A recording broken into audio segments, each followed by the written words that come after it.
Hi అండి. ఆరో వారం మొదలైపోయిందండి వాడపల్లి టెంపుల్‌కి. ఇది కూడా చాలా కొంచెం కష్టంగా, కొంచెం ఇష్టంగా అలాగయిందనమాట.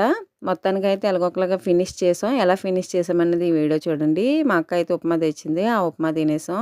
సీట్లయితే లేవండి. ఫస్ట్ పైన కూర్చున్నాం. తర్వాత కొంతమంది దిగాక ఇంక కిందనైతే సీట్లు దొరికాయి చక్కగా. అక్కడ కూర్చున్నాం. తర్వాత ట్రైన్ దిగిపోయినప్పుడు ఇంక యథావిధిగా జాంకాయలు కొనుక్కొని జాంకాయలు తినేసాం. బస్ కోసం వెయిట్ చేస్తున్నాం. బస్సు ఎక్కేసిన తర్వాత గుడి దగ్గరికైతే ఎళ్ళిపోయాం. గుడి దగ్గరికెళ్ళిన తర్వాత ఎప్పుడులాగా అన్నప్రసాదం తినడం. ఎందుకంటే నేను ముందు తిండి మీద కదా ఎక్కువ ప్రిఫరెన్స్ ఇస్తాను. తినేసాం. అయిపోయింది. అది అయిపోయిన తర్వాత బియ్యం అయితే ఏసానమాట. తెచ్చుకున్నాం ఇంటి దగ్గర నుంచి బియ్యం. ఇలాగ అక్కడ వెయ్యాలని. అక్కడ ప్రతి పిడికి ఒక్కొక్క కోరిక చొప్పున అంటే మన మనసులో ఏమున్నాయో ఆ కోరికలన్నీ నెరవేరాలని చెప్పేసి అందులో అయితే బియ్యం అయితే వేసేస్తామన్నమాట. వేసిన తర్వాత ఇది అయిపోయాక ప్రదక్షిణాల కార్యక్రమం అయితే చేస్తాం. ప్రదక్షిణాలు అయితే చేసాం.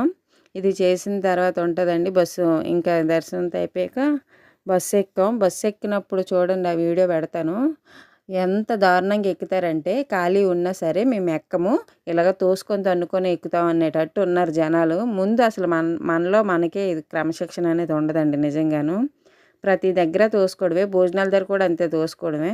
అలాగుంది. మొత్తానికి ఏదో పాటలు పాడి ఎక్కేసి లాస్ట్‌కి అయితే ట్రైన్ అయితే ఎక్కి దువ్వాడలో దిగి దువ్వాడ నుంచి గాజువాక దిగాం.